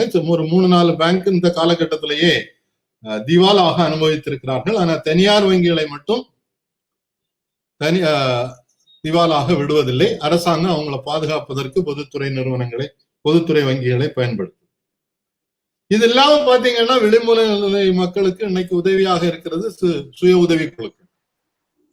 அதுல சிறப்பாக செயல்படக்கூடிய நல்ல குழுக்கள் இருக்கின்றன. அவங்க வந்து பேங்க்ல இருந்து நேரடியா வாங்கி கடன் வாங்கி கொடுக்கக்கூடிய முறை என்பது நல்லா இருக்குது. அதுதான் மொத்தமாக மைக்ரோ பைனான்ஸ்ல இருக்கக்கூடிய பெரும்பகுதி கடன்கள் வங்கிகள் மூலமாக, குறிப்பாக பொதுத்துறை வங்கிகள் மூலமாக இந்த சுய உதவி குழுக்களுக்கு கொடுத்திருக்கக்கூடிய கடனாக இருக்குது. அது இல்லாம அரசாங்கம் இன்னைக்கு புதுசா பேமெண்ட் பேங்க்னு கொண்டு வந்திருக்காங்க, ஸ்மால் பேங்க்னு கொண்டு வந்திருக்காங்க. அதுல ஏர்டெல் உள்ள வந்திருக்குது, ரிலையன்ஸ் உள்ள வந்திருக்குது. இவங்க எல்லாம் மக்களை கொள்ளையடிக்க போறாங்க. அதே மாதிரி தனியார் வங்கிகளை பொறுத்தவரையில இன்னைக்கு அங்க வட்டி விகிதம் கூடுதல், கடனுக்கான வட்டி விகிதம் கூடுதல், நிறைய சர்வீஸ் சார்ஜஸ், அவங்க கொடுக்கக்கூடிய கடன்கள் என்பது பெரிய கடன்கள் தான் கொடுக்குறாங்க. சாதாரண மக்கள் அங்க போக முடியறது. அதுலயும் சில வங்கிகள் இன்னைக்கு மோசமான நிலைமையில இருக்கு. இப்ப தமிழ்நாட்டுல பொறுத்தவரையில இன்னைக்கு நல்லா செயல்பட்டு இருந்த LVB, KVB, Lakshmi Vilas bank, Karur Vysya bank இதெல்லாம் இன்னைக்கு சிக்கல்ல இருக்கு. கேரளாவில சவுத் இந்தியன் பேங்க் ரொம்ப மோசமான நிலைமையில இருக்கு. தனலட்சுமி பேங்க் மிக மோசமான நிலைமையில இருக்கு. இப்படிப்பட்ட தனியார் வங்கிகள்கிட்டையும் மக்கள் வேற ஆட்டையும் கடன் கிடைக்கலன்னும் போது அங்க போய் கடன் வாங்க வேண்டிய தேவை இருக்கிறது. இது அல்லாமல் இருக்கக்கூடிய பொதுத்துறை வங்கிகள், அது ரீஜனல் ரூரல் பேங்க் சொன்னேன். தமிழ்நாட்டுல இன்னைக்கு தமிழ்நாடு கிராமிய வங்கின்னு ஏற்கனவே அதியமான் பாண்டியன் 2 பேர்ல இருந்தது. அது ரெண்டையும் ஒன்னாக்கி தமிழ்நாடு கிராமிய பேங்க் வச்சிருக்காங்க. அது கொண்டிருக்கிறது. அப்போ இந்த பொதுத்துறை வங்கிகள்ல இவங்களுக்கு வீடியோ இல்லையா?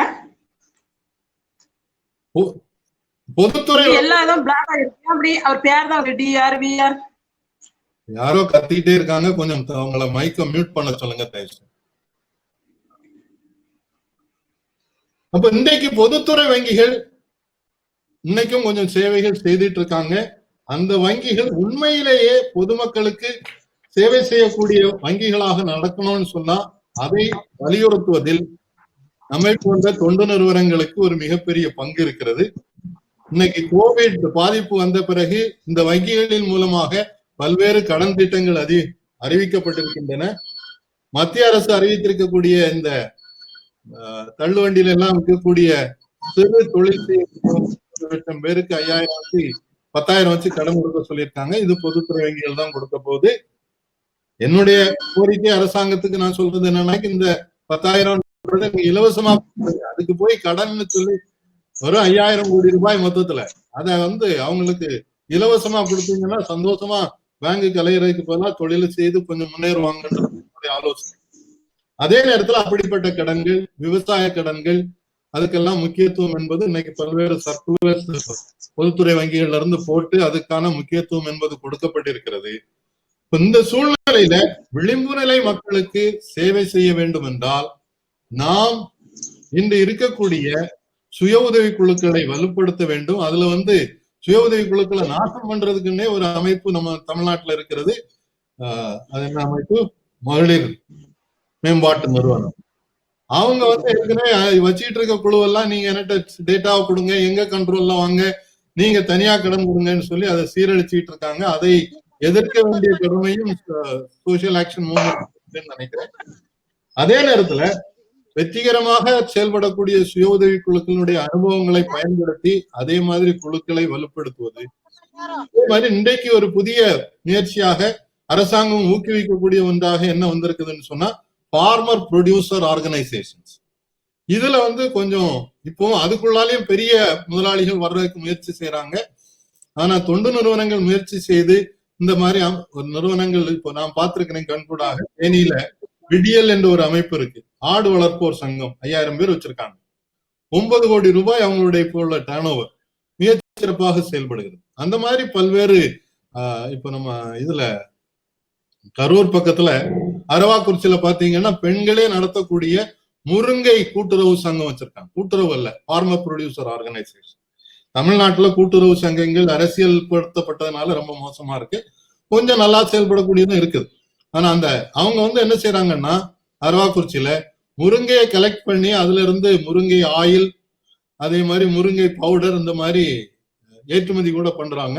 அது நல்ல சத்துணவாக இன்னைக்கு ஒரு சூப்பர் ஃபுட்னு சொல்லி யுனைடெட் ஃபுட் அண்ட் அக்ரிகல்ச்சர் ஆர்கனைசேஷனே முருங்கையை அனௌன்ஸ் பண்ணியிருக்காங்க.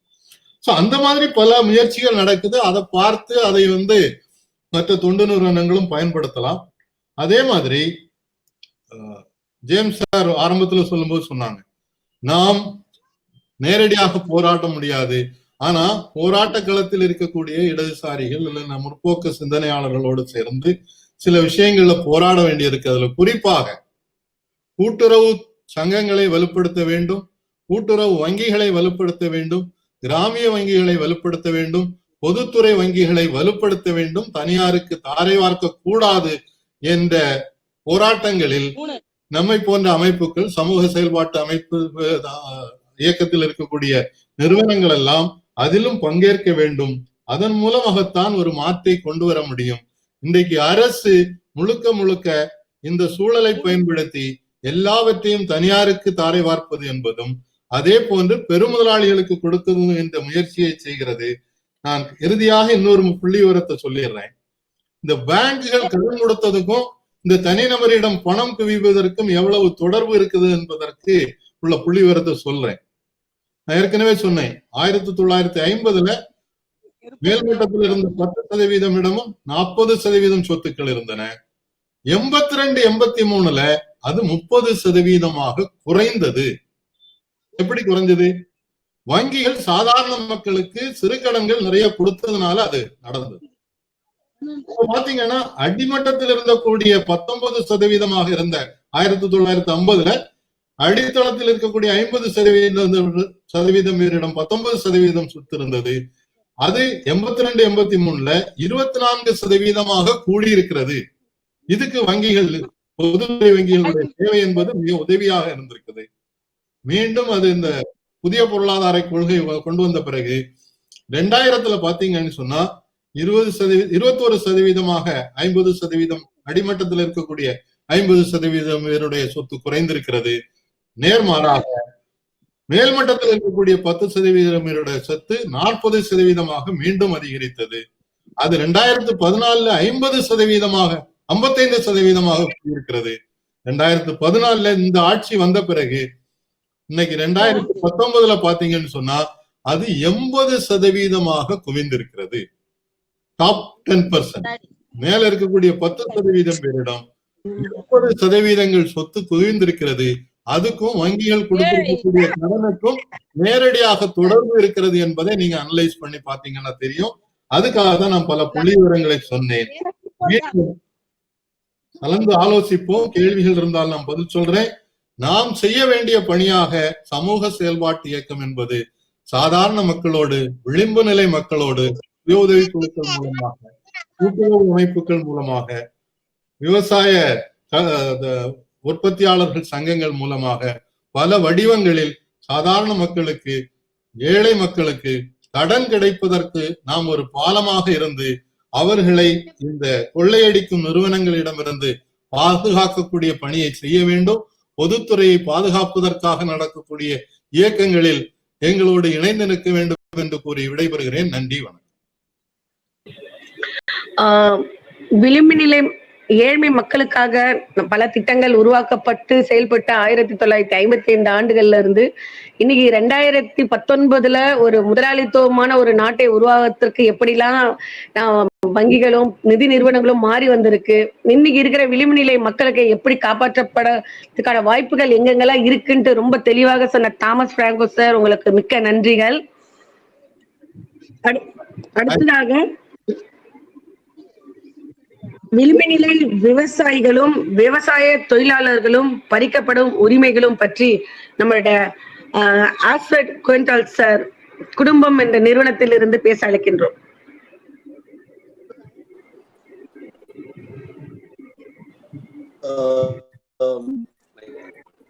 Quintal sir, this is your time. Yes. Thank you for the opportunity. I am thankful to the Treasurer Social Action Movement, the State Convener Social Action Movement, for this opportunity to participate in this conference. இந்த நேரத்துல நான் எதை highlight பண்ண விரும்புறேன்னா, இன்னைக்கு Covid சிச்சுவேஷன்ல நாம வந்து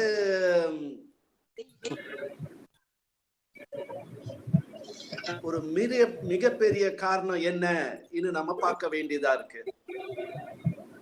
There is a drastic decline in resistance, not only in India, all over the globe. இந்த உணவு விஷமா மாறி இருக்கு. விஷமா மாறி இருக்கிற உணவை வந்து சாப்பிட்டோம்னா பாடி ரெசிஸ்டன்ஸ் குறைஞ்சே ஆகும். அப்போ இத நாம ரிவர்ஸ் பண்ணணும்னா பாய்சன் இல்லாத உணவு வந்து நம்ம உற்பத்தி பண்ணணும். விஷம் இல்லா உணவு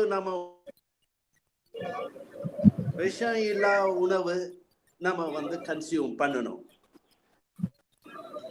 அடுத்தது இன்னைக்கு இந்தியா சந்திக்கிற ஒரு மிகப்பெரிய பிரச்சனை இன்னைக்கு movement of migrants and migrants எப்படி ரீஹாபிலிட்டேட் பண்றது. நாம வந்து இந்த மைக்ரண்ட் இஷ்யூ எப்படி வந்தது இன்னும் நம்ம ஹிஸ்டாரிக்கலா பார்க்க வேண்டிய கட்டத்திலே இருக்கோம். Destruction of natural resources, destruction of forest, this has led to large scale change in land use. நில பயன்பாட்டுல ஒரு மிகப்பெரிய மாற்றம் நடந்திருக்கு. இந்த மாற்றத்தின் விளைவாதான் climate change. இந்த தான் நாம சந்திக்கிற வந்து floods, droughts. In consecutive droughts and floods have compelled people to leave the villages and go towards developing states and developing cities. இன்னைக்கு இந்த developing states and developing cities நமக்கு எதிர்காலம் இல்ல ஒரு புரிதல் வந்திருக்கு. இந்த மைக்ரன்ஸ் தான் கிராமத்துக்கு வரும்போது இந்த மைக்ரன்ஸ் அவங்க கிராமத்தை வந்து புதுப்பிக்க வேண்டிய ஒரு சூழ்நிலை இது நடந்தே ஆகணும். இன்னொரு விஷயம் நம்ம வந்து கவனிக்க வேண்டிய விஷயம், இன்னைக்கு கிராமங்களின் நிலவரம் என்ன?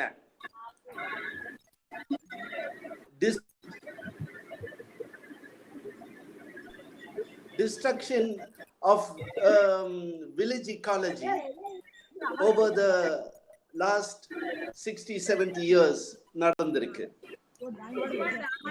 In the name of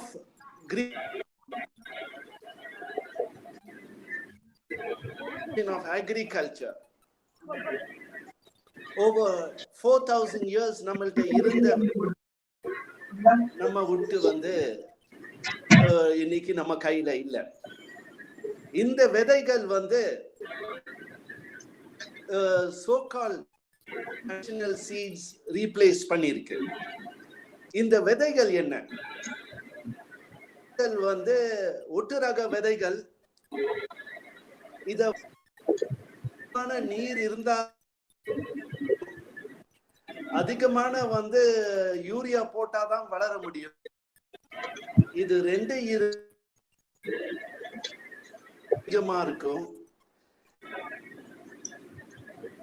கிராப்ல தான் நல்லா வளரும்.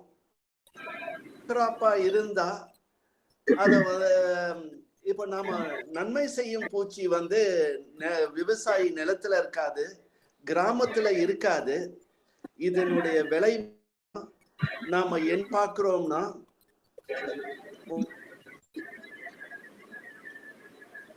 இந்த தாக்குதல் ஒரு கிராம அளவுல நம்ம பார்க்க இல்ல, அத வந்து மாவட்ட அளவுல வந்து நம்ம கண்கூடா பார்க்க முடியும். பருத்தியில வந்து பால்வம் வந்து அது ஒரு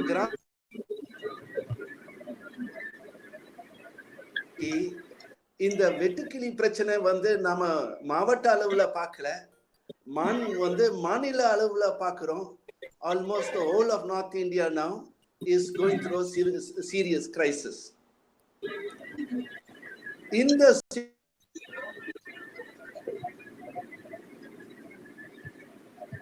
situation வந்து இன்னைக்கு ஸ்டேட் இத ரிவர்ஸ் பண்றதுல வந்து இன்வெஸ்ட் பண்ணும். இப்போ நெக்லெக்ட்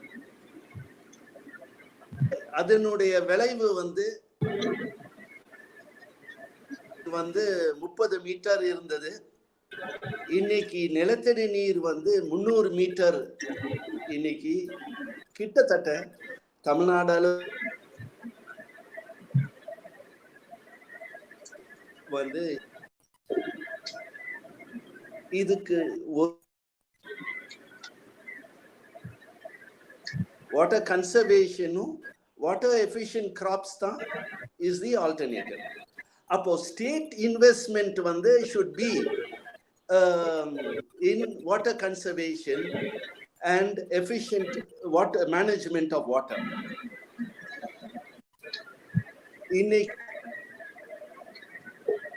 இன்னும் வந்துட்டு இருக்கிற மைக்ரண்ட் ரிசோர்ஸும் இந்த 2 ரிசோர்ஸ் வச்சுக்கிட்டு நம்ம எவ்ரி டிராப் ஆஃப் வாட்டர் வந்து ஃபார்ம் லெவல்ல கன்சர்வ் பண்ணணும்,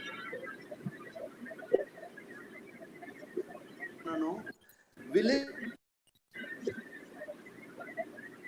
லெவல்ல கன்சர்வ் பண்ணணும். இது கன்சர்வ்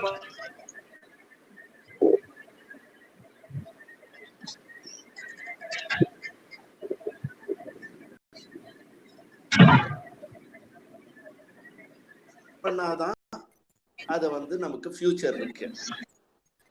இப்போ அப்போ state needs to in conservation at வில்லேஜ்ல வந்து ஃபுட் ஃபார்மிங் இருந்து இந்த இன்டர்ல நமக்கு உணவு வந்து கிராப்ல இருந்து வந்தது, பல்சஸ் வந்து இன்டகிரேட். இப்போ வந்து சீரியல்ஸ், அதுக்கப்புறம் வேலி வரப்புல வந்து இருந்தது. அப்போ உணவு வந்து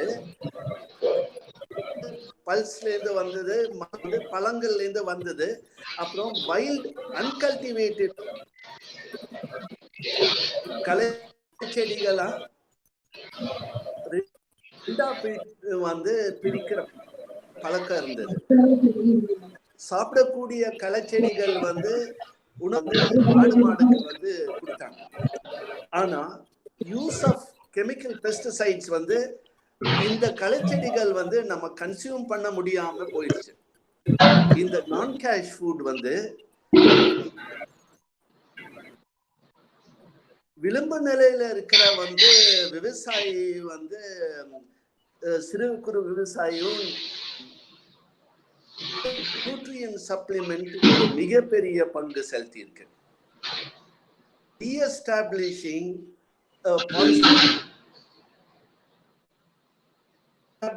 organic cultivation will determine poison food production. அப்போ so this இது வந்து இது ஒரு மிக முக்கியமான ஒரு கட்டத்துல இருக்கும். அப்போ இன்னைக்கு பெஸ்ட் கண்ட்ரோல் பண்ணோம்னா எக்காலஜியும் வில்லேஜ் எக்காலஜியில பிரிடேட்டர் பண்ணணும்.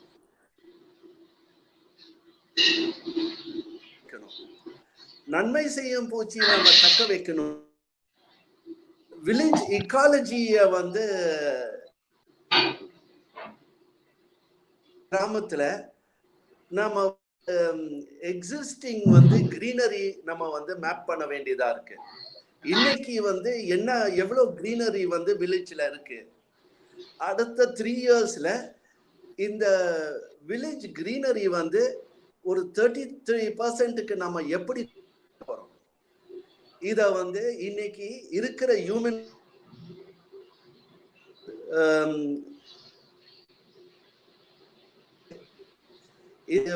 பிளஸ் இன்னைக்கு வந்து மைக்ரண்ட் ஒர்க்கர்ஸ் வந்து வில்லேஜுக்கு ரீஎன்ட்ரி இருக்கு. இன்னைக்கு university students, school students need to understand the value of their land. லாக்டவுன்ல இருக்கும்போது, யூனிவர்சிட்டி லாக்டவுன்ல இருக்கும்போது, யூனிவர்சிட்டி ஸ்டூடெண்ட்ஸ், ஸ்கூல் ஸ்டூடெண்ட் வந்து இன்னைக்கு 80% of the soil has become unfit for cultivation. ஆனா இந்த 80% of the soil can be reversed. This soil could be அத வந்து அவங்களுக்கு ஒரு புரிதல் வரணும், ஒரு நம்பிக்கை. தொழில்நுட்பத்து இன்னைக்கு வந்து organic agriculture interventions, conservation of water, production of organic soil fertility techniques,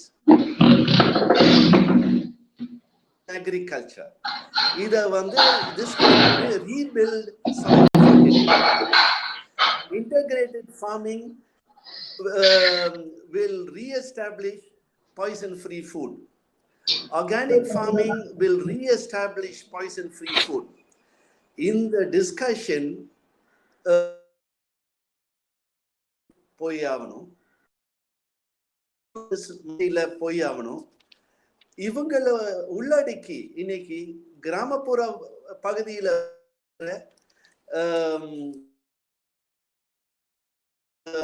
activist NGOs, activist people conscious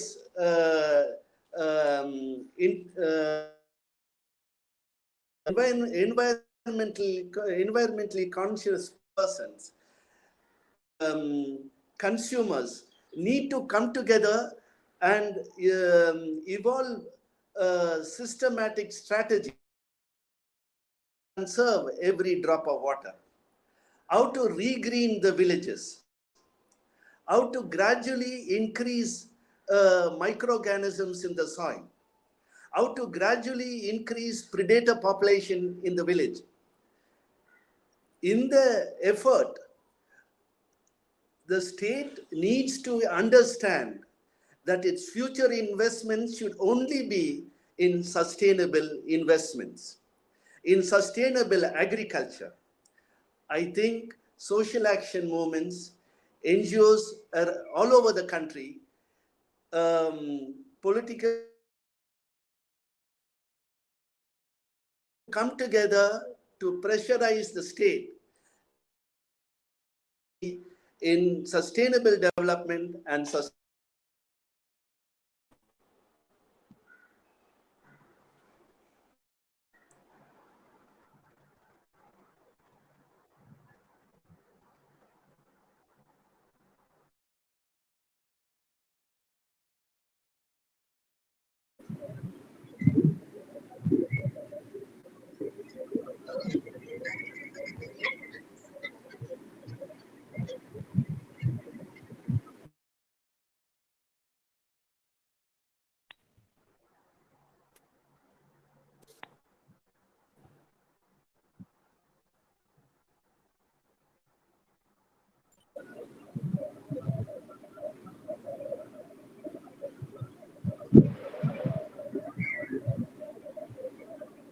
Sir, Kuntal sir, are in the line?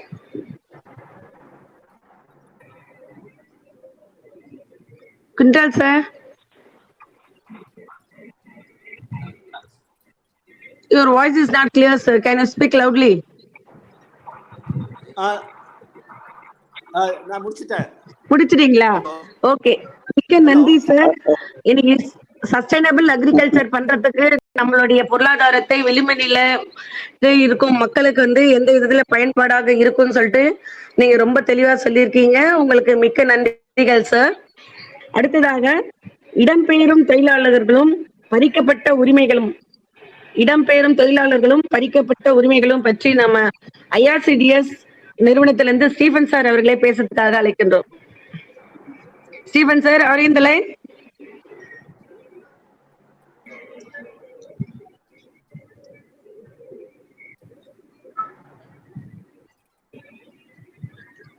Sir, speak loudly, sir. Your voice is not clear.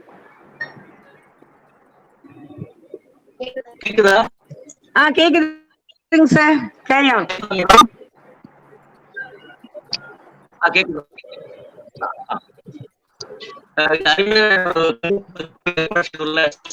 நிர்வாகிகளான அனைவருக்கும் என்னுடைய மனமார்ந்த வாழ்த்துக்களும் நன்றிகளும். இப்ப வந்து migrant labours situation பார்த்தோம்னா இந்தியாவில வந்து இருக்கக்கூடிய ஒர்க்கர்ஸ்ல 8% பேர் தான் வந்து ஃபார்மல் செக்டர்ஸ். இது 90 to 92% வந்து unorganised workers work in different sectors இருக்காங்க. அவங்க எந்த விதமான சமூக பாதுகாப்பு திட்டங்கள் அவங்களுக்கு கிடையாது. அவங்களுக்கு ஊதியமோ பென்ஷன் மற்றபடி வந்து அடுத்தபடியா பாத்தீங்கன்னா வந்து ஏறக்குறைய மைக்ரேட்ஸ் வந்து இந்தியாவில் வந்து 100 மில்லியன் இருப்பதாக சில புள்ளி வரவங்க வந்து எஸ்டிமேட் பண்ணிருக்காங்க. சில பேர் எஸ்டிமேட் பண்ணிருக்காங்க.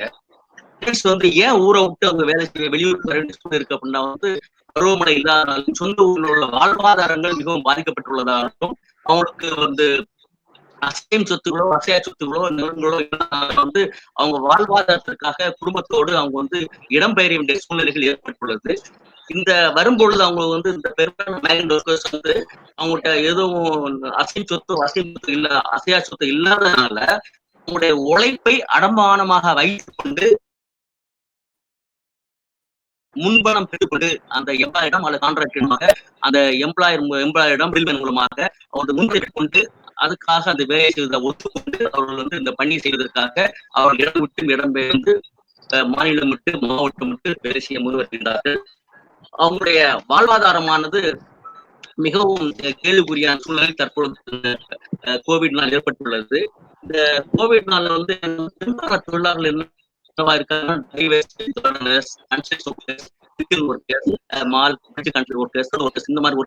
பெரும்பாலான மைக்ரண்ட் ஒர்க்கர்ஸ் வந்திருக்காங்க. இந்த லாக்டவுன் வந்து ஒரு ஜஸ்ட் 4 மணி நேரத்துக்கு அனௌன்ஸ் பண்ணதுனால நிறைய ஒர்க்கர்ஸ் வந்து ரொம்ப கஷ்டப்பட்டு இடத்தை விட்டு காலி பண்ணணும் அப்படின்றாங்க. குடும்பத்தோடு குடிபெயர்ந்து ரோட்ல நடக்க ஆரம்பிச்சாங்க. இதனால சோசியல் மீடியா நிறைய பார்த்துருக்கோம். வந்து பிளான் சரியா இல்லாதனால வந்து சாப்பாட்டுக்காகவும் சரி அவங்க வந்து வெளிப்படக்கூடிய வெளியே போக்குவரத்து சரி பல விதமான சிரமங்களை சந்திச்சிருக்காங்க. அது மட்டும் இல்லாமல் வந்து எல்லாருமே வந்து எல்லா எம்ப்ளாயிஸ் வந்து வேஜஸ் கொடுக்கணும் அப்படின்னு அரசாங்கம். ஆனா வந்து கவர்மெண்ட்ல வந்து district level block level state level வந்து ஒரு சரியான டேட்டா மைக்ரண்ட் லேபர்ஸ் ஒரு சரியான டேட்டா இல்லாதனால அவங்கள வந்து சரியான டைம்ல கேள்வி இருக்குது. ஏன்னா வந்து மைக்ரண்ட் லேபர்ஸ் வராங்க எங்க ஒர்க் பண்ணாங்க யார் ஒர்க் பண்ணாங்க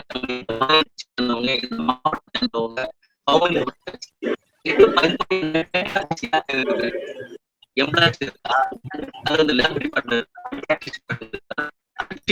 இருக்கா மிகப்பெரிய கேள்வியா இருக்கின்றது.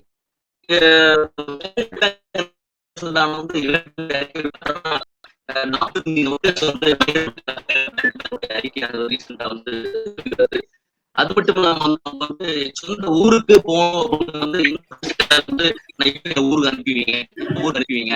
சோ அந்த கோரிக்கை சரியா பதில் உடனடியாக கொடுக்கக்கூடிய சூழ்நிலை வந்து ஆரம்ப காலத்துல வந்து அரசாங்கம் இல்ல. அப்பதான் இந்த வேற ஏதாவது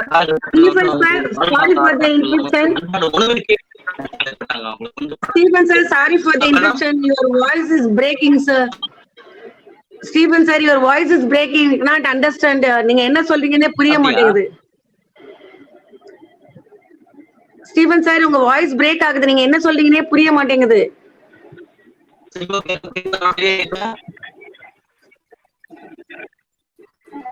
கொஞ்சம் லேசா கேப் விட்டு உட்காந்து பாருங்க ஸ்டீஃபன். அல்லது லேப்டாப்ல வாய்ப்பு இல்லையா? இப்போ மொபைல்ல தான் பண்றீங்க.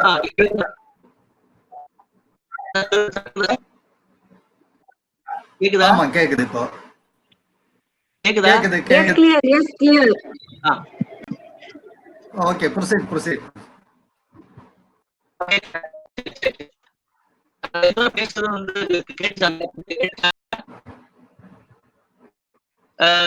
நம்ம நாட்டில் 100 மில்லியன் மைக்ரண்ட் லேபர்ஸ் இருக்கிறதாக சில புள்ளி விவரங்கள் சொல்லி எஸ்டிமேட் பண்ணிருக்காங்க. பேங்க் வந்து 40 மில்லியன் மைக்ரண்ட் லேபர்ஸ் இருக்கிறதா சொல்லியிருக்காங்க. இந்த வந்து ஜஸ்ட் 4 hours முன்னாடி அனௌன்ஸ் பண்றதுனால மைக்ரண்ட் லேபர்ஸ் வந்து சொந்த ஊர்களுக்கு உடனடியாக ஒரு திரும்ப சூழல் ஏற்பட்டது. இந்த லாக்டவுன் பீரியட்ல எந்த விதமான வேலையை செய்ய முடியாததுனால அவங்களால வந்து வாழ்வாதாரம் பாதிக்கப்பட்டிருக்கிறது. அவங்களுக்கு வந்து கூலியை வந்து கொடுக்கணும் அப்படின்னு அரசாங்கம் சொல்லியிருந்தா கூட வந்து இடங்கள்ல வந்து எம்ப்ளாயிஸ் கொடுக்க முடியல.